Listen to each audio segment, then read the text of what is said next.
Mahkamah Konstitusi dibentuk untuk mengatasi benang kusut atau sesuatu peraturan perundang-undang yang bertentangan dengan Undang-Undang Dasar 45 ataupun tentang HAM, pokoknya dengan konstitusi gitu. Nah, tapi mereka nggak kepikir bahwa wewenang dan kebijakan maupun keputusan mereka bisa diralat. Perlu ditinjau kembali lah gitu. Kalau bisa menurut saya ada batasan gitu. Karena dulu tujuan kan sifatnya kan tidak permanen seperti hakim mahkamah lainnya gitu. Tapi 5 tahun diperpanjang, ya, kemudian dipilih kembali gitu. Tapi lambat laun ternyata MK juga ingin seperti hakim umum gitu. Itu kan hebat gitu. Memang mereka pasti bikin pusing DPR dan pemerintah gitu. Nah, makanya bisa jadi mereka juga karena kekuatan mereka dari masa jabatan mereka tidak mau kalah dan melakukan perlawanan. Karena bagi saya hakim PT ini juga bukan hanya hakim yang sifatnya netral, tapi juga mungkin wakil pemerintah gitu.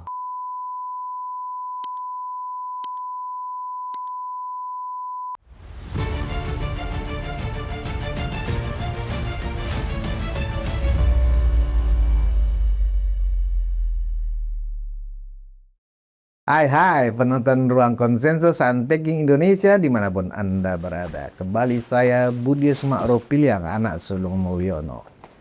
Hari ini seperti biasa, masalah di Mahkamah Konstitusi dari berbagai perspektif akan terus kita gali.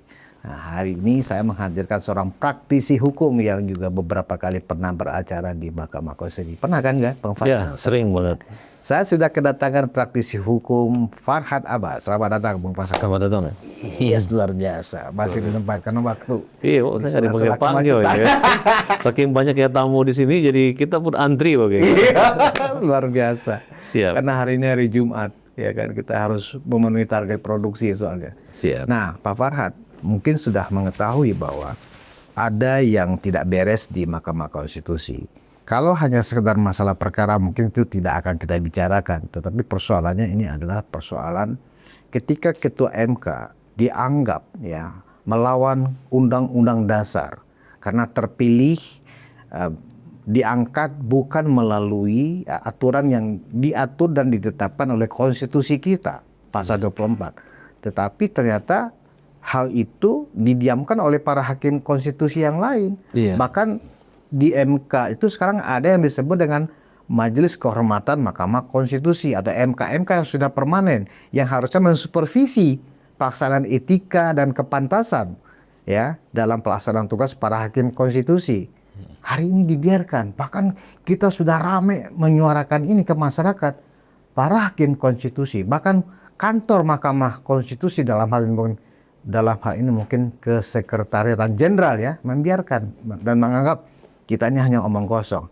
Dalam pandangan Pak Farhad sebagai seorang praktisi hukum, bagaimana sebenarnya posisi Pak Suhartoyo ini? Mungkin ada pandangan lain atau memang ini sudah salah?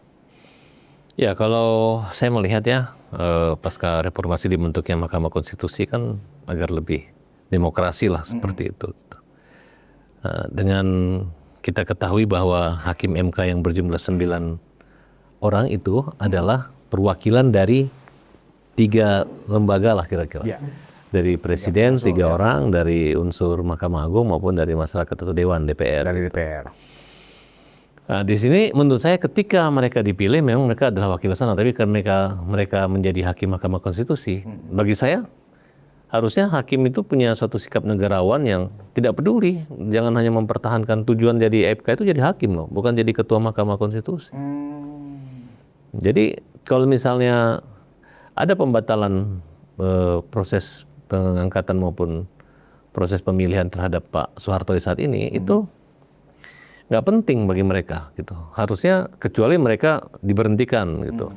Putusan mahkamah atau PT UN mengatakan mereka diberhentikan dengan tidak hormat atau lain sebagainya gitu, atau Dewan Kehormatan dari Mahkamah Konstitusi. Nah, jadi selama ini siapapun termasuk presiden, termasuk MK selalu menghargai putusan. Siapa lagi yang menghargai putusan Mahkamah Konstitusi? Begitu juga sebaliknya Mahkamah Konstitusi juga, walaupun lembaga peradilan tun ya yang terkait dengan keputusan presiden, itu mereka juga harus lebih menghargai gitu. Nah, dan saya hanya menyurut waktu dan saya yakin Mahkamah Konstitusi akan melaksanakan putusan itu. Dan dalam waktu dekat tentu akan ada pemilihan ulang. Kemudian jika Soeharto itu pilih, dia akan dilantik kembali. Dan juga membuka peluang kepada Pak Anwar Usman untuk terpilih lagi menjadi Ketua Mahkamah Konstitusi. Nah, jadi saat ini hanya waktu. Karena menurut saya, ya, kalau berbicara dari sisi Mahkamah Konstitusi, saat ini Mahkamah Konstitusi meyakini bahwa apa yang mereka lakukan itu benar dan tertinggi. Ini putusan Petun hanya gangguan saja gitu. Karena sifat kolegial kolektif ini, ya, seandainya mereka menyatakan bahwa Pak Soeharto itu ilegal, pasti mereka nggak akan masuk kantor atau melakukan demo di situ atau mosi tidak percaya terhadap Pak Soeharto gitu. Berarti mereka para hakim konstitusi ini merasa keputusan Petun, ya, walaupun itu tingkat pertama, lebih rendah dari keberadaan mereka sebagai hakim konstitusi, begitu, sehingga nggak dipandang sama sekali. Kalau saya melihat ya seperti itu, karena jadi bahasanya Pak Farhad, kenapa Pak Soehartoyo dan hakim konstitusi membiarkan saja putusan Petun bahwa membatalkan pengangkatan Soehartoyo sebagai hakim ketua Mahkamah Konstitusi karena merasa Petun lebih rendah dari Mahkamah Konstitusi, begitu? Bukan. Sebenarnya gini, ada sikap arogansi dari Mahkamah Ada Konstitusi. sikap arogansi. Ya. Karena selama ini mereka memang bisa membatalkan semua. Bisa membuat usia presiden di atas 40 bisa berubah menjadi 30, bisa membatalkan undang-undang pemilu, parliamentary maupun presiden threshold bisa gitu. Nah, yang dia tidak rasakan itu kok bisa ya pengadilan setingkat tun membatalkan satu kesepakatan atau putusan daripada kebiasaan mereka gitu. Tapi itu terjadi gitu. Nah, sekarang saya tidak membela Mahkamah Konstitusi, tapi saya melihat ini hanya mereka butuh gitu bahwa kalau nanti satu salah satu semua serba salah gitu. Tapi saya yakin dalam waktu dekat ini akan ada pelaksanaan supremasi hukum yang terjadi di Mahkamah Konstitusi. Dan sebenarnya Pak Anwar Usman harusnya juga, ya nggak tahu ya, saya pikir beliau ikhlas gitu untuk kehilangan jabatan itu. Ketika beliau melawan, ternyata mereka dimenangkan. Dan itu pun putusan tidak mengangkat beliau kembali untuk menjadi Ketua Mahkamah Konstitusi. Nah, disinilah perlu kenegarawan dari Pak Prabowo. Harusnya Pak Prabowo langsung mengeluarkan SK pemberhentian aja. Soehartoyo. Pak Soehartoyo. Kemudian Mahkamah Konstitusi melakukan pemilihan kembali. Selesai. Sebenarnya sederhana sih sebenarnya. Sederhana sekali. Pertanyaannya yang bikin gaduh ini begini, Pak Far, kenapa sesuatu yang sederhana ini nggak mereka laksanakan? Karena kan misalnya beginilah. Oh, ternyata kita dibatalkan, ya udah. Anggap aja SK itu sudah tidak berlaku, ya udah kita pilih lagi. Karena menangkan lagi Soeharto kan nggak ada masalah. Lain ini menyangkut marwah dan gengsi. Mereka nggak akan pernah terpikir akan terjadi seperti itu. Mahkamah Konstitusi dibentuk untuk mengatasi benang kusut atau sesuatu peraturan perundang-undang yang bertentangan dengan Undang-Undang Dasar 45 ataupun tentang HAM, pokoknya dengan konstitusi gitu. Nah, tapi mereka nggak kepikir bahwa wewenang dan kebijakan maupun keputusan mereka bisa diralat oleh pengadilan tun gitu. Nah, itu yang menurut saya Mahkamah Konstitusi lagi berpikir, nggak mau nanti wah lu kalah dong sama tun. Tapi kan sebenarnya yang diralat oleh Petun itu kan yang sifatnya administratif, bukan perkara gitu loh. Kecuali perkara kan sifatnya final and binding, kan begitu kalau keputusan. Tapi menyangkut tingkatnya, levelnya lah kira-kira gitu. Artinya Mahkamah Konstitusi bisa menguji undang-undang pengadilan tata usaha negara, ini dia di malah keputusan internalnya dibatalkan Petun gitu ya kan. Kan sama ada jadi ada gengsi sebenarnya. Ya, mereka maunya itu kayak istilah zaman Pak SBY dulu diselesaikan secara adat itu. Wah, nggak perlu lewat pengadilan gitu loh. Ya udahlah dicabut, kok saya tinggal dilaksanakan Pak Soehartoyo gitu. Ya kayak bagaimana Mahkamah Konstitusi dulu tentang usia hakim MK mereka bisa batalkan sehingga hakim MK sekarang bisa sampai umur 70 tahun loh. Nah, kalau misalnya anggaplah ya itu sebagai dugaan kita ternyata ada faktor arogansi di sini. Apa sikap Petun ketika keputusannya tidak dijalankan oleh Pak Soehartoyo? Ya bukan sikap Petun, sikap dari hakim Mahkamah Konstitusi maupun lembaga konstitusi itu kita dianggap adalah orang yang melanggar hukum gitu. Tidak taat hukum gitu. Jadi orang-orang seperti itu tidak pantas untuk menduduki lembaga tersebut, dan presiden bisa mengeluarkan perpu, bisa memberhentikan mereka. Jadi menurut Bang Far, mereka ini sekarang 9 hakim ini bisa dikategorikan seorang aparat hukum yang tidak taat hukum, begitu ya? Ya kita lihat dulu, karena biasanya kan ada unbanding tegur gitu untuk melaksanakan putusannya gitu. karena hakim mahkamah ini kan 3 orang itu adalah juga perwakilan unsur dari Mahkamah Agung gitu. Maksudnya mereka sangat hati-hati, tapi mungkin jumpa dengan Mas Budi yang idealis, pengennya realistisnya begini loh. Coba pejabat bupati kepala desa diberhentikan langsung dicopot kalau ada putusan tun ditolak kan kira-kira seperti ini kok nggak bisa gitu. Nah, jadi menurut saya tadi saya fungsi peran daripada presiden gitu sebagai kan masa pemerintahan ini dia ingin konstitusi dilindungi dijaga gitu. Ya. Yang menjaga konstitusi menjaga presiden itu adalah Mahkamah Konstitusi. Jangan sampai anggaran banyak membuat undang-undang tidak bagus, yang tidak berpihak pada rakyat, bertentangan konstitusional. Nah, otomatis kalau presiden tidak punya lembaga Mahkamah Konstitusi ya, yang bisa menjaga kepentingan negara hukum, ya presiden akan kehilangan legitimasi nanti gitu. Bahkan agak berbahaya gitu. Karena Mahkamah Konstitusi ini di Thailand itu bisa memberhentikan presiden. Perdana menterinya ya. Di Indonesia ya seperti itu. Untuk impeachment presiden harus melalui hak menyatakan pendapat itu Harus lewat Mahkamah 50% harus lewat Mahkamah Konstitusi gitu. Nah, saya nggak mau pemikiran rakyat Indonesia menyatakan oh ini ada kong kali kong antara pemerintah maupun Mahkamah Konstitusi. Saling mengatur. Kalau Mahkamah Konstitusi hanya menjadi legitimasi keputusan-keputusan yang berpihak kepada pemerintah, tidak pada rakyat, hanya untuk kekuasaan, menurut saya bukan itu tujuan daripada reformasi, bukan itu tujuan daripada konstitusi Pembentukan kita. Mahkamah Konstitusi ya kan? Bukan seperti itu. Mending berhenti semua. Mending kita kembali aja ke Mahkamah Agung yang punya tun gitu. Mungkin putusan tun ini lebih adil karena melihat ada kesalahan prosedur dalam pengangkatan saat itu gitu. Tapi Mas harus memahami, memaklumi memang hakim Mahkamah Konstitusi yang jumlah 9 orang yang mereka lah yang menentukan rumah sendiri dengan cara-cara yang negarawan, dengan cara-cara yang itulah mereka anggap.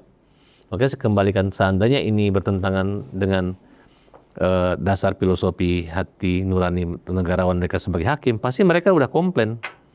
Tapi berarti Soehartojo adalah pemimpin yang dipilih untuk 8 orang, mungkin kecuali 1 orang, Pak Anwar Usman. Nah kita lihat saja, kalau memang Pak Soehartojo dicintai oleh 8 hakim MK, dia akan terpilih kembali gitu. Bisa juga Pak Anwar Usman terpilih menjadi Ketua Mahkamah Konstitusi kembali, bisa. Artinya tidak ada larangan. Kemungkinan itu bisa saja terjadi. Bisa saja terjadi gitu. Nah, sekarang begini Pak Farad. Saya sedikit merimain ya. Kenapa ada kemudian Ketua MK yang kemudian mundur dari jabatannya dan kemudian ada Ketua MK yang terpilih kembali. Dasarnya adalah atau kronologisnya adalah ketika ada dugaan pelanggaran etika berat ya oleh Pak Anwar Usman sebagai Ketua MK saat itu terhadap putusan MK 90 kan itu dasar. Iya. Kemudian dibentuklah MK-MK yang ketuanya adalah Prof. Jimli Asidik. Hasil dari pengadilan MK-MK adalah Prof. Jimli sebagai Ketua MK-MK menjatuhkan vonis ada pelanggaran etika berat oleh Pak Anwar Usman. Satu. Yang kedua, melepas jabatan Pak Anwar sebagai Ketua MK, kan itu. Yeah. Tapi tidak PTDH, tapi tetap sebagai Hakim Konstitusi. Oke.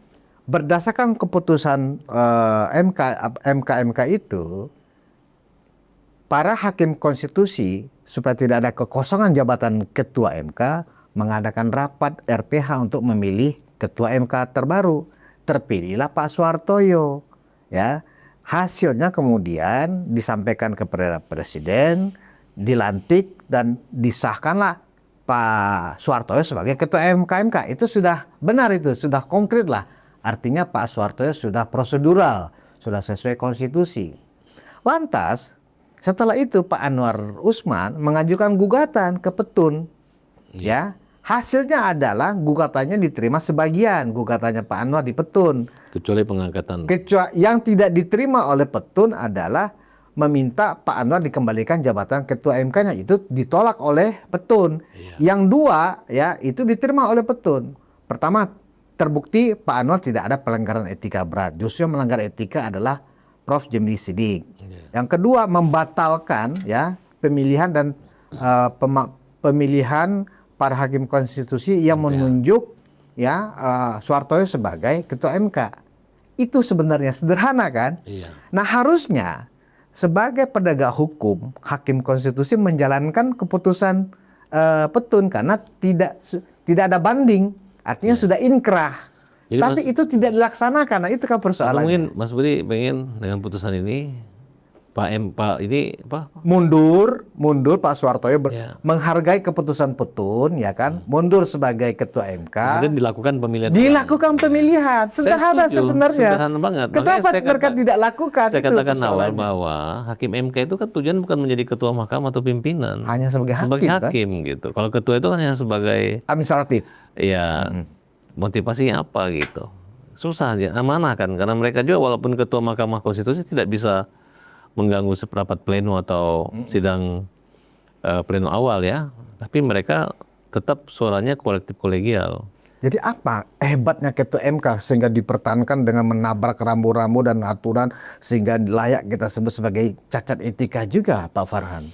Apa sih kelebihan sebagai ketua MK kok Pak Soehartoyo benar-benar berjibaku mempertahankan jabatannya seperti Iya, padahal dalam putusan mahkamah itu nilai suara ketua Mahkamah Konstitusi dan hakim tetap ya semua satu. satu. Bahkan ada juga ketua MK berada di posisi yang kalah dibanding yang suara terbanyak kan Atas gitu. apa kira-kira menurut Pak Farhan? Ya itu mungkin dari segi tunjangan gaji, fasilitas keamanan, perumahan gitu ya. Dan privilege yang lainnya ya. Kemudian ya dia ikut ke acara kenegaraan sebagai lembaga tinggi negara itu saja. Makanya perlu ditinjau kembali lah gitu. Kalau bisa menurut saya ada batasan gitu. Karena dulu tujuan kan sifatnya kan tidak permanen seperti hakim mahkamah lainnya gitu. Tapi 5 tahun diperpanjang, ya, kemudian dipilih kembali gitu. Tapi lambat laun ternyata MK juga ingin seperti hakim umum gitu, seumur hidup pengangkatannya tidak ada batasannya 5 tahun dapat dipilih kembali itu aja. Oke, saya tertarik nih bahwa akan diperpanjang lagi. Sebelum saya masuk ke sana, saya minta komentar dan pandangan Pak Farhan berdasarkan kronologis itu tadi. Iya. Apakah menurut Pak Farhan sebagai praktisi hukum yang lebih mengerti hukum dibanding kita masyarakat awam, apakah benar, pantas, wajar, beretika atau tidak seorang ketua MK yang sudah diputuskan bahwa jabatan itu tidak sah lagi masih menjabat, bahkan mengeluarkan SK sendiri, ditandatangani sendiri, dibuat sendiri? Pantaskah itu secara hukum? Memang aturan begitu. Waktu dia proses pertama kalah, kemudian dia melegalisir kembali Dirinya sendiri. ya, melegitimasi kembali dengan cara seperti itu. Sekarang kalah kan, dan belum tentu juga bisa dilaksanakan secepatnya. Bisa juga Pak Soeharto yang melakukan atau pemerintah melakukan peninjauan kembali kan bisa. Kan ini kan cuma sampai tingkat pengadilan tinggi ya, tidak sampai kasasi. Betul. Bisa saja mereka mengajukan peninjauan kembali untuk memperlambat mengundur ini. Siapa tahu nanti putusannya berbeda lagi gitu. Bukankah kalau saya nggak tahu urutannya, bukankah ketika banding ke pengadilan tinggi itu dia tidak ambil, tidak lakukan, dan ini sudah lewat sekali, jauh sekali kan masanya, apakah MK kalau supaya ingin tetap mempertahankan keberadaannya sekarang melakukan banding atau kasasi? Peninjauan kembali. PK. Bisa Ke- selama menemukan novum gitu. Ke Ke PK Mahkamah Agung. ke Mahkamah Agung. Mahkamah Agung. Ya namanya juga Upaya itu tersedia memang. kemungkinan memungkinkan gitu. Karena kalau kita lihat harusnya sebelum jadi kisruh harusnya segera membuat RPH kembali, kemudian melaksanakan putusan itu, kemudian mereka melaporkan kembali kepada Presiden, mengikuti dilantik aturan lagi. untuk dilantik kembali Pak Soeharto ataupun siapapun pemimpin Yang terpilih. Mahkamah Konstitusi yang terpilih. Jadi ada dua opsi menurut Bung Farhan sebagai jalan tengahnya. Satu, memang kalau memang mereka tidak menerima, ya mereka PK ke Mahkamah Agung, putusan petun itu ya kan. Iya. Kalau itu kemudian tidak dilakukan, ya berarti ya mereka mundur saja, memilih kembali, kemudian Presiden melantik kembali yang terbaru. Nah persoalannya kan ini hampir setahun, Pak Farhan, ini sudah Belum dilaksanakan. belum dilaksanakan. Ya Itu karena kan tidak ada- menunjukkan itikat baik. Mereka kan dewa-dewanya hukum lah, anggap begitu ya kan. sebenarnya menurut saya tidak dilaksanakan juga nggak apa-apa sebenarnya. Aha. Karena mereka itu aja. Selama mereka menikmati dan mereka melakukan satu adil demokrasi di situ, sah aja. Memang itulah keistimewaan kelebihan daripada kekebalan daripada Mahkamah Konstitusi saat ini. Beda dengan Mahkamah Agung, ada 50 hakim agung gitu. Kemudian mereka ada batasan pemilihan, ketua kosong sudah diganti. Kalau Mahkamah Konstitusi cuma 8 aja. Berarti Mereka maksudnya tukar-tukaran aja. Nanti kalau wakilnya dari unsur pemerintah, ketuanya dari unsur DPR. posisi keputusan petun yang membatalkan penunjukan dan pengesahan Ketua MK Soehartoyo itu posisinya ada di mana kalau begitu, kalau nggak dianggap Pak Farhan? Ya karena mereka nggak ada alternatif lain lagi. Kalaupun mereka mengatakan walaupun diulang lagi akan seperti ini gitu. Terus yang tidak ada lagi yang keberatan dengan itu. Karena juga putusan itu juga kayaknya menurut saya keputusan yang sifatnya ya kayak permintaan dia ingin kembali lagi sebagai kan ditolak. Nah sedangkan sekarang ya mungkin bagi hakim Mahkamah Konstitusi menyatakan mau diapain juga tetap begini gitu. Tapi sebagai aktivis maupun sebagai praktisi hukum ya MK harus menunjukkan sikap negarawan dengan cara mentaati putusan pengadilan tun gitu. Jangan ke Mahkamah Konstitusi, presiden pun harus patuh terhadap putusan lembaga peradilan. Itu menurut cara pandang saya gitu. Nah, oleh karena itu alangkah arifnya dalam waktu dekat ini segera membuat rapat permusyawaratan hakim, kemudian laksanakan putusan itu, berhentikan Pak Soehartoyo menjadi Ketua Mahkamah Konstitusi, pemilihan kembali, nah, kemudian pelantikan kembali, selesai. Itu kita harapkan sebenarnya. Ya, tapi menurut Kalau saya itu tidak dilakukan, presiden harus turun tangan, mengambil tindakan. Ya sebagai kepala negara, dia Berhak ya memberhentikan. dia bisa memberhentikan dengan cara mungkin membuat satu peraturan perundang-undangan atau mungkin memberhentikan seluruh hakim Mahkamah Konstitusi dengan alasan telah melakukan satu Perbuatan tercela lah ya kalau perbuatan tercela gitu, sudah melanggar aturan tapi tidak mau diatur kan gitu. Ya itu aja. Kalau saya ini dilema buat Mahkamah Konstitusi yang mereka bayangkan aja bisa melakukan segala hal yang luar biasa ya. Kadang-kadang kita geleng-geleng kepala loh Pak Farhan. mereka bisa penafsiran tentang kepala daerah bisa jadi diganti, bisa dirubah, menghitung segala macam bisa. Bisa. Sementara ketika dia melakukan kesalahan, seolah-olah kita kan paling tinggi, nggak usah dengerin aja. Seolah-olah ada penafsiran seperti Contoh itu. kayak kepala daerah, katanya diskualifikasi. Terus nggak boleh, harus di atas 2%. Ada yang melakukan kecurangan, jadi keputusannya tidak konsisten gitu. Tergantung suka-suka mereka. Iya, ada unsur subjektivitas juga. Ada, tapi satu sisi kayak misalnya dulu KTP, gitu. Kemudian sekarang partai 0%, itu kan hebat gitu. Memang pasti bikin pusing DPR dan pemerintah gitu. Nah, makanya bisa jadi mereka juga karena kekuatan mereka dari masa jabatan, mereka tidak mau kalah dan melakukan perlawanan. Karena bagi saya hakim PT ini juga bukan hanya hakim yang sifatnya netral, tapi juga mungkin wakil pemerintah gitu.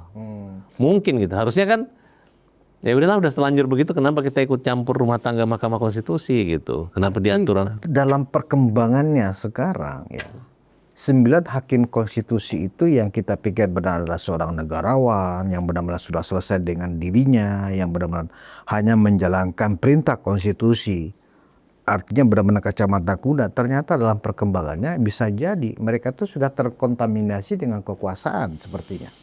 Ya itu namanya geng gitu. Sudah geng ya? Ya, nyaman. Geng hakim konstitusi. Ada geng gitu. Ada geng berapa? Geng 6, geng 4. Yang penting geng 5 pasti menang. Pokoknya asal gengnya sudah terbentuk 5 pasti menang. Kan begitu. Saya jadi penasaran.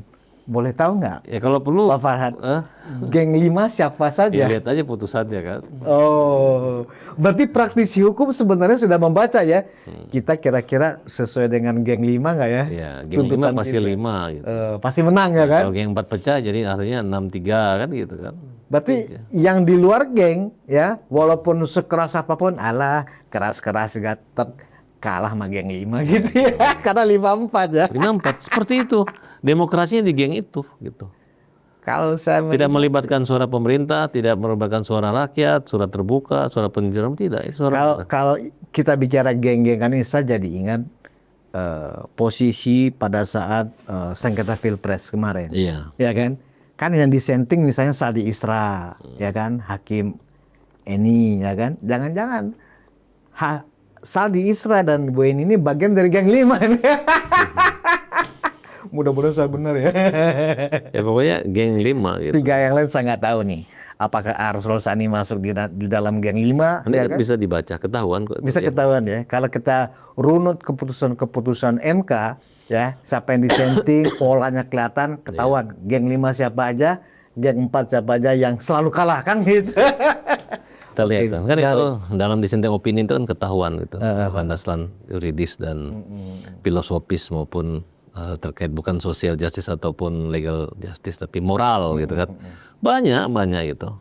Bahkan beberapa undang-undang juga dirubah setelah pergantian geng itu mulai masuk akhirnya terkabulkan. Yang pasti Pak Anwar Usman nggak termasuk di geng 5 itu udah pasti kayaknya ya. Saat ini ya. Kalau dulu mungkin kan. Lucu juga ya. Aduh luar biasa, saya benar-benar surprise juga Pak Farhad. Ada juga bisa juga mereka pakai taktik biasa. Kalau misalnya ketua udah tahu ada 9, dia mau main sendiri, dia lari keluar, dia suruh anak buahnya yang 7. Bisa.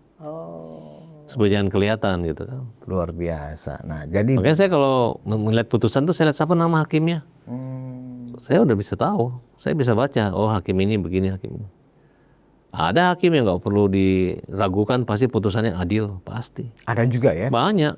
Ada putusan yang udah menang sampai mahkamah, tiba-tiba PK kedua menang ya itu lagi orangnya. Gitu. Jadi praktisi hukum udah tahu pola-pola hakim mana yang Iya. memang Udah tahu mana hakim yang masuk surga, mana hakim masuk neraka. lebih seru lagi nih. Jadi kalau Pak bahayanya, Farhad ini kalau hakim masuk neraka dan ke surga itu rahasia Tuhan. Tapi kalau terdakwa yang dimasukin neraka dan surga itu rahasia hakimnya tahu. oh hakim yang tahu ya. Ya dia masukin. Iya. Misalnya tanah yang benar jadi yang punya yang salah, yang salah jadi benar. Jadi dia tahu mana yang surga Ya, dia dan neraka, menerakakan dia orang, tahu ya. menerakakan keadilan itu hakim-hakim yang tidak bertanggung jawab dan hakim-hakim yang nggak dibayar. Pak Farhad langsung melihat bahwa hakim itu kita melihatnya hanya 2 pilihan, bukan hakim nakal dan tidak nakal, tapi mana hakim yang tangannya surga, mana yang neraka. Ya, saya nggak mau bicara bahwa hakim itu ada yang neraka atau surga gitu, tapi hakim itu membuat orang yang harusnya masuk surga jadi masuk neraka di dunia gitu. Jadi kalau urusan itu siapa tahu dia dengan cara itu dia cara benar kan, tapi yang jelas banyak keputusan yang harusnya benar menang jadi banci, harusnya benar jadi salah, yang salah jadi benar banyak. Nah, kalau hakim konstitusi, apakah kategori surga hakim Hampir surga sama. nerakanya bisa kan? Hampir ini sama. menyangkut negara. Hampir sama, tapi kan ada beberapa kasus-kasus yang menarik terkait gitu kan. Karena hakim Mahkamah Konstitusi kan masih menangani sengketa pilkada. Oh, sengketa pilkada. Kalau bicara tentang undang-undang masih banyak mereka berpihak pada kebenaran gitu. Tapi kalau untuk hakim pilkada ini nih, ya kan? Karena menyangkut orang kan, menyangkut jabatan orang per orang kan gitu. Ya kan ada harapan. Termasuk sengketa sengketa Wali kota DPR. pilek ya DPR ya. Iya. Ya kan banyak harapan gitu kan. Misalnya hakim, pokoknya sekarang harus walaupun cuman curang, misalnya kalau diskualifikasi gitu, tapi selisihnya cuma 1-2% batal enggak. Tapi banyak orang harapan seperti itu. Disitulah peluang orang untuk tertipu, peluang orang berharapan, peluang transaksional kan. Faktanya kan ada beberapa hakim Mahkamah Konstitusi yang Iya. di kerangkeng gara-gara itu. Nah, jadi menurut saya masih belum berubah gitu. Kalau masih pakai geng. Ya, jadi masih punya hutang budi hakim MK yang dari MA berhutang atau diatur oleh MA, yang itu diatur oleh ini atau diatur ini atau itu masih sayang gitu. Mereka punya jabatan mulia tapi masih terpengaruh dengan geng ataupun dengan uang. Itu aja menurut saya. Sebenarnya saya banyak sekali mendengar info-info tentang hakim-hakim konstitusi ini Pak Farhad. Tapi ketika beberapa orang mengatakan hal yang sama, termasuk yang terbaru Pak Farhad, jangan-jangan benar ini. Hakim ini nih, saya tahu nih namanya. Dia sutradara di antara 9 itu. Ada salah satu hakim yang paling vokal, mulutnya tajam ya kan gitu. Itulah hakimnya konstitusi yang bisa jadi ketua geng. Boleh ke Suhartoyo sebagai ketua MK, tapi ketua gengnya bukan dia. Bisa. Ketua gengnya hakim ini nih. Ketua yang 5. Iya. Betul. Iya. Kita nggak sebut nama, nanti kita ya Saya yakin Pak Fuad juga tahu siapa hakim konstitusi yang menjadi ketua geng di sana yang benar-benar mengendalikan dan dominan, bahkan sampai ke tingkat panitera dan kesekjenan. Wow, semuanya harus menunggu perintah dan Kalau saya arahan hakim itu dulu, ya kan? Kalau saya jadi presiden, Mas, itu Dan dia dari lembaga pengusulnya, bocorannya adalah dari presiden. enggak, saya gunakan fungsi intelijen saya untuk mengawasi, mengkontrol hakim Mahkamah Konstitusi maupun hakim Mahkamah Agung. Oh, harus itu ya? Nggak akan kecolongan gitu. Silakan kalian bermain, saya tangkap. Kalau Pak Farhad sebagai Presiden, presiden gitu. akan menggunakan lembaga intelijen Kalau untuk presiden kita saat mengawasin. ini, cuman ngomong aja, bilang hakim harus gaji tinggi, nggak naik, nggak tinggi juga gajinya. Masih banyak kok, masih banyak yang, nah itu menurut saya. Tapi ketua Mahkamah Agung sekarang lumayan oke lah. Dia cari yang benar-benar yang minggir. Kita tunggu dulu. Kalau masih ketua Mahkamah Agung kayak Pak Narto tiba-tiba masih ada aroma-aroma putar balik, yang kalah jadi menang, menang jadi kalah. Waduh, betul-betul harus fungsi intelijen negara ini bukan lagi contoh kejaksaan atau lembaga dijaga oleh kantor Mahkamah Agung dijaga oleh tentara gitu. Kalau perlu hakim yang dijaga supaya jangan, ini kan orang di luar dijaga, jadi lembaganya dijaga gitu. Nah kalau saya dijaga, misalnya ada hakimnya ketemu orang dijaga, jangan. Ada mau transaksi keuangan, jangan gitu. Anaknya punya harta banyak, jangan. Itu harus dijaga, kalau perlu dirampas. Itu kunci sumber daripada kekacauan tidak maju negara ini adalah di peradilan bagi saya gitu. Makanya kalau Pak Prabowo fokus di pengadilan atau di kejaksaan, tapi harus betul-benar gitu. Jangan tebang pilih, jangan tajam ke bawah tumpul ke atas, itu. Ini contoh nih gitu. Ya bahkan misalnya ya, saya juga dapat cerita hakim yang paling dominan itu, sutradara hakim konstitusi itu, kan sering juga keluar kantor atau keluar kota. Itu dia nggak mau didampingi oleh ajudannya atau stafnya sendiri, saking rahasianya yang dibicarakan untuk mengatur. Artinya begini, Pak Farhad, ketika ada tadi Pak Farhad mengatakan geng 5, waduh saya langsung ingat, jangan-jangan ketua geng 5 itu hakim konstitusi yang diceritakan itu, waduh luar biasa. Berarti memang dia sangat powerful ya, sangat dominan di sana. Dan nah, baru kita masuk tentang RUU MK. Tadi kan Pak Fuad mengatakan memang perlu masa jabatan yang perlu dievaluasi kepada para hakim konstitusi. Nah itu sebenarnya Pak Farhad sudah termasuk di dalam salah satu pasal yang diusulkan dalam revisi Undang-Undang MK yang hingga sekarang ya itu belum ketuk palu di DPR. Padahal sudah selesai pembahasannya. Iya. Ya kan. Nah, yang menarik dari revisi Undang-Undang MK ini adalah tentang keberadaan pasal 87. Apa itu? Jadi di dalam pasal 87 itu ada bukan saja priorisasi, tetapi ketika seorang hakim konstitusi yang telah menjabat 5 tahun, kalau ingin ditetapkan kembali sebagai hakim konstitusi, dikembalikan dulu kepada lembaga pengusulnya. Saya setuju itu. Nah, misalnya Pak Anwar Usman, Pak Suhartoyo kan dari MA, dikembalikan lagi ke MA. MA, Anda masih mengusulkan kawan ini nggak nih? Kalau enggak, ini ada catatan-catatan seperti ini, ya kan? Kalau Anda enggak, ya udah kami tunggu 3 nama baru, kan begitu. Iya, begitu juga misalnya Saldi Isra, yang mengusulkan kan dulu dari Presiden Jokowi, ya kan? Saldi Ilsa dan siapa lagi saya lupa. Tapi yang pasti itu Saldi Isra kan dari Presiden Jokowi.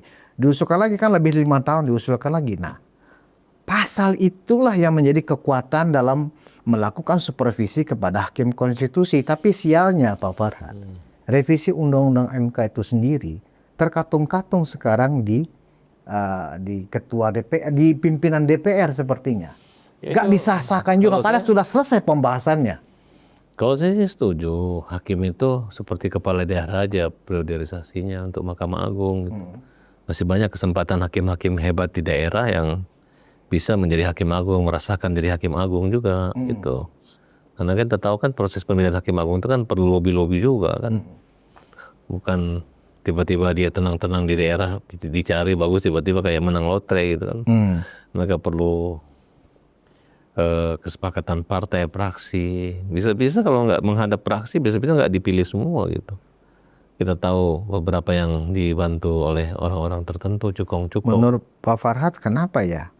Ini kan sudah selesai dibahas, ya kan? Artinya dari pembahasan di tingkat panja itu kan sudah selesai, sudah sampai ke paripurna. Karena nggak pengaruh juga Mas, walaupun nanti MK potong ini DPR dengan Sudah presiden, ketok palu nih misalnya. ketok palu dia bisa rubah lagi, disuruh orang yang pergi uji material lagi kembali lagi. Oh, Usia hakim MK 267 jadi 70 misalnya tahun. dia suruh orang untuk mengajukan judicial review ke MK, Ya, hakim ya, MK. memprotes pasal 87 ini tidak Ya. melawan konstitusi. Ya. Bisa saja kemudian dimenangkan oleh mereka ya, Bisa. karena menyangkut kepentingan mereka. Iya betul. Mungkin karena itu kali DPR kemudian Ya DPR percuma gitu. percuma lah, tetap aja nanti di GR lagi, Iya. disahkan lagi. Betul. Berarti memang mereka ini sebenarnya hamba jabatan ya, bukan orang yang Ada benar-benar mengedepankan konstitusi dan kepentingan rakyat.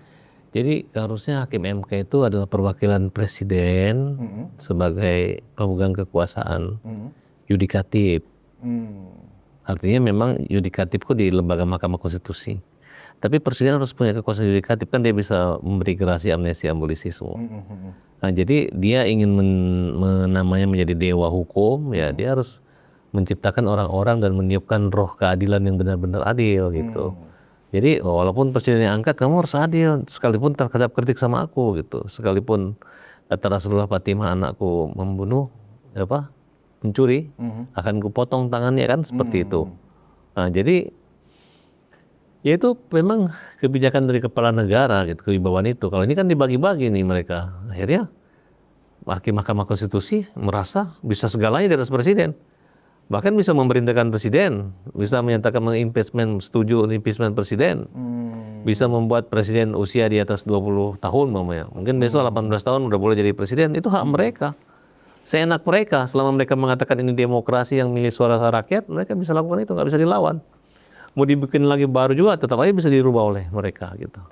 Makanya betul-betul kita cari orang-orang yang di Mahkamah Konstitusi, orang-orang yang betul-betul logis gitu. Berarti manakala para hakim konstitusi itu otaknya memang seliar itu, artinya mereka bisa aja membangun sebuah jejaring, Iya. melakukan konspirasi dengan DPR, ya kan, dengan partai politik, Iya. ya kan.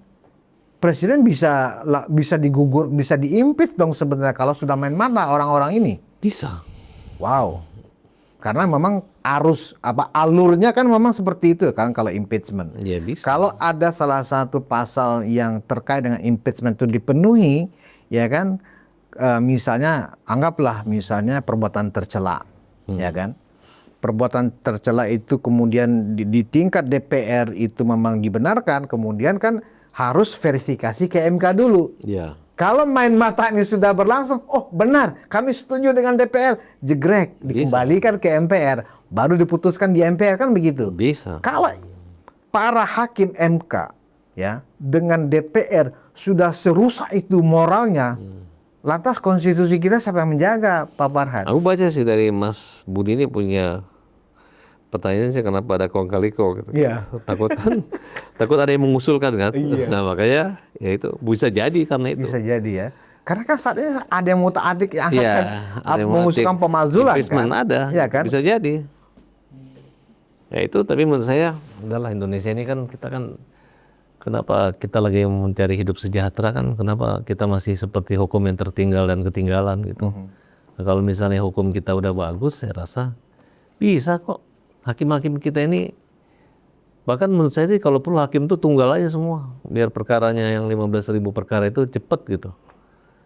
Iya, justru dengan tunggal malah cepat. Ya enggak, kalau yang tunggal nggak benar kan bisa nanti yang ada yang menzolimin benar kan ketahuan. Ini kalau misalnya gini, oh Farhad orang yang adil. Saya sendiri emang harus 3 orang adil kan enggak? Buktinya peradilan hakimnya 1 orang bisa juga kan? Betul nggak? Masa perkara-perkara tanah hakim nggak bisa, oh ini sampingkan gitu. Nanti kecuali, wah hakim tunggal ini nggak bisa, kita buat hakim luar biasa, 5 orang hakim, selesai. Jadi nanti mau tambah 70 hakim juga tetap aja putusan pasti adil gitu. Karena hakim itu adil gitu. Nah, jangan diribet-ribetin, ribet Mas. Sekarang kalau hakim misalnya 1 lagi golop gitu, 2 sidangnya siang, sore. Saya nanya mereka gitu. Bahkan ada yang tidur gitu. Tidur, gitu. Ya tapi manusiawi juga kan, namanya juga seperti itu. Tapi menurut saya nggak usah lama-lama gitu. Bahkan kalau perlu persidangan itu mau saya gini nih.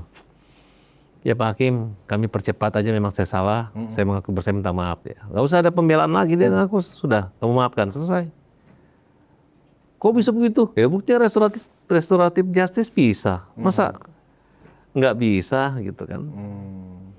Nah itu bisa dilakukan. Kita yang ribet. Atau produk Belanda ini yang membuat peradilan kita ini jadi begini gitu. Jadi kesannya kalau tidak lama, tidak ulang-ulang, tidak gini nggak adil gitu. Padahal bisa. Kan banyak orang misalnya istrinya selingkuh, tiba-tiba suaminya nggak melaporkan, delik aduan, selesai kan? Coba pakai hukum Islam, dirajam, ya kan? Kalau pakai hukum Positif. ya Menggunakan hukum positif. hukum positif lama gitu. Tunggu pembuktian segala macam. Nanti bisa dikeluar kalau sudah sampai kasasi. Panjang banget gitu. Panjang dan lama sekali. Iya. Kalau di Amerika sebelum sampai full atau contoh Malaysia aja nggak ditahan orang. Sampai betul-betul putusan yang terakhir baru tahan gitu. Kenapa? Takutnya kalau bebas gimana gitu. Nah ini yang terjadi gitu. Jadi keadilan yang harusnya diwakili oleh hakim, polisi, jaksa itu justru sebaliknya gitu. Mereka masuk jadi jabatan itu, mereka mengatakan akulah hukum yang bisa menentukan kamu penjara. Bahkan sebelum putusan adil pun kamu sama penjarain bisa. Nah itu yang agak kita rubah gitu. Walaupun akhirnya sih bisa. Gitu. Misalnya kecuali kejahatan-kejahatan luar biasa, pembunuhan. Kalau masih sengketa antar keperdataan atau apa ya terkait dengan ya media sosial kan banyak kan saling hujat kan. Sekarang kan tangkap, pasal dicari yang pasal yang berat padahal kan itu cukup di pencemaran nama baik saja gitu. Ini yang sudah terbiasa akhirnya merembet kali ke Mahkamah Konstitusi. Ya kita harus menikmati seperti ini. Nah, jadi menurut saya sih walaupun kisah kalau Pak Prabowo fokus takut gitu Pak gitu. Atau misalnya tunjuk harat pemberantas mafia peradilan, pemberantas kejahatan hukum di Indonesia. Kita punya kewenangan mewakili presiden ke situ, akan berubah, akan mengikuti gitu. Kalau ada yang melabel ini dengan yang terjadi di MK ini sebagai sebuah kejahatan pada konstitusi, itu relevan nggak Pak Farhan? Sebenarnya bukan kejahatan. Sebenarnya ini adalah ketidakpatuhan aja gitu. Apakah ketidakpatuhan itu belum masuk kategori kejahatan? Ya menurut saya citranya jadi buruk gitu. Kalau orang peduli citra kan? Ya artinya gimana mau mematuhi putusanmu, kamu juga nggak patuh hukum kan kira-kira begitu. Biasa kok, emang kenapa KMK ada yang di penjara kok, seumur hidup ada. Sama kan, yang bedanya kan hanya menyangkut harga diri, moral kehormatan, integritas saja gitu. Kamu begitu salah di penjara juga nggak ada masalah. Nah, di era Pak SBY kita kan selalu bicara fakta integritas. Tadi Pak Farhad juga menyinggung itu. Dengan kondisi seperti ini, menurut Pak Farhad, apakah 9 hakim MK itu masih punya integritas dengan kejadian ini? Nggak bisa, karena gini, belum ada eksekusi gitu. Belum dilaksanakan untuk dilaksanakan. Masih ada peluang untuk peninjauan kembali. Nah kalau memang sudah inkrah, ya dilaksanakan. Tapi menurut saya, mereka kan tidak melakukan, tidak menjalankan haknya itu hampir 9 bulan ini Pak Farhad. Ya mungkin Pak Presidennya masih senang sama Pak Soeharto ya kali. Oh. Dan bilang ke hakim-hakim yang kenal dia, udah nggak usah itu aja, bisa jadi kan. Artinya Pak Farhad menduga sebenarnya Pak Presiden sudah tahu. Iya, kayak Kasus orang ini. minta ganti Jaksa Agung, minta ganti Kapolri. Presidennya masih suka. Tapi Pak Prabowo ya terlanjur sudah setuju walaupun dianggap ini cacat, sudah terlanjur setuju. Iya, siapa yang mau larang? Harusnya dia yang marah kan. Jadi sekarang kalau Pak Presidennya nggak marah, kita nggak boleh marah. Oh, karena Karena kepala negara Iya, ya kan yang menganggap itu harusnya udah bisa terbaik. memecat mereka, Iya. nggak apa-apa kok. Iya. Berarti apa itu? Berarti kebuntuan dong terjadi. Bukan kebuntuan, Kebuntuan tinggal hukum. masyarakat. Suka nggak kepala negara seperti itu? Kan sikal. Oh, Kan resiko, berarti udah memilih. tinggal Kita mewakili masyarakat kepala yang negara. memilih. Oh, next pemilihan kepala negara seperti ini nggak usah dipilih, kan Ya, begitu. saya nggak bilang begitu. Tapi maksud saya, Pak Prabowo Ya aja kan tadi saya merasa mengatakan nyaman. begini. Nah. Kalau begitu enak dong. Artinya selagi presiden sebagai kepala negara memaklumin kecacatan prosedural Soeharto sebagai ketua MK, jalan aja, jalan. Panglima tinggi Kapolri aja besok ganti bisa sama presiden. Anytime, Apalagi ya? ya tinggal presiden panggil, MK berhentiin dulu pemilihan lagi. Bisa Siapa itu yang ya? berani lawan presiden? Karena kepala negara Kepala negara. punya wewenang ya. Loh, beda kan dia sebagai kepala pemerintahan. Oh. Dia kan sebagai Tapi kepala negara. itu tidak dilakukan Pak Presiden. Ya Pak Presiden belum menyadari bahwa Pak Presiden punya kemampuan seperti itu. Oh, belum menyadari. Iya, Malah bisa gitu ya. Sebenarnya bisa. Jadi Sebenarnya Pak Presiden sadar Pak, Bapak bisa itu. Tenang aja Pak. Bapak kalau nanti nggak ada pembisikan biar aku yang bisikin tuh. Fungsi dan kewenangan Bapak itu. Bapak batuk aja orang takut Pak. Iya. Apalagi Bapak benar gitu. Batuk aja orang ada apa nih? Apalagi benar gitu. Nggak usah takut Pak Presiden. Nggak akan berhenti Bapak jadi presiden gara-gara Bapak membela kebenaran dan menegakkan hukum serta membuat citra mahkamah atau MK maupun Mahkamah Agung itu lebih berwibawa dan mereka sendiri. Kalau Bapak udah jaga itu selesai semua Pak. Wah, ini nih saya suka nih statement yang terakhir Pak Farhan. Wah, Ini gitu yang paten ini. Ini baru nih statementnya harus benar-benar dicatat oleh Pak Prabowo. Iya, bisa. Bisa juga sebenarnya Pak Prabowo sudah tahu tapi masih ragu-ragu ya kan. Ya nggak tahu ada apa gitu. Tapi kalau saya sih nggak, masyarakat nggak usah pusing. Kita lihat aja Pak Presiden peka nggak sih? Kalau nggak peka ya serang aja Pak Presiden terus. Pak, Bapak kok begini, kok biarin begini ini. Membiarkan ketua MK cacat prosedural. Iya, kalau kita dibiarkan. ngomong-ngomong MK ini nggak akan peduli dia. Presiden aja merasa nyaman kok gitu. Nah ini nih, ini baru ada semacam pencerahan baru lagi ini. Ya mudah-mudahan Pak Presiden peka ke situ ya. Artinya setidaknya walaupun Presiden tidak bergerak, tapi hakim MK yang mendengarkan saya ngomongin, bahaya nih kalau Presiden turun tangan. Cepat buruan ya. Gitu. Baik. Ya. Bung Farhad mungkin ada closing statement terkait apa stretching yang terakhir ini menarik ini. Kalimat saya, yang penting Indonesia ini bukan masalah penegakan hukum atau reformasi hukum, tapi salah menghukum juga dihukum. Ya kan? Ya termasuk salah pejabat hukum atau MK juga salah beradministrasi ya tetap harus mengikuti aturannya, sekalipun harus kehilangan jabatan. Gitu. Yang penting nggak hilang harga diri. Bagaimana cara hilang tidak harga diri ya? Pejabat hukum harus taat hukum. Pejabat hukum harus taat hukum. Gitu Mas. Terima kasih. Terima kasih. Thank you. Penonton Ruang Konsensus, pejabat hukum harus taat hukum. Manakala ada pejabat hukum, setinggi apapun dia, misalnya seperti Ketua MK Soehartoyo yang jelas-jelas cacat hukum, melanggar hukum, harus taat hukum dan yang bisa ya memecat, memberhentikan Soehartoyo yang cacat hukum ini adalah Presiden Prabowo. Tetapi kalau Presiden tidak mau memecat Pak Ketua MK yang cacat prosedural ini, ya silakan rakyat yang menilai kenapa Presiden tidak menegakkan hukum. Terima kasih atas perhatian Anda. Kita bertemu di Ruang Konsensus berikutnya. Wassalamualaikum warahmatullahi wabarakatuh.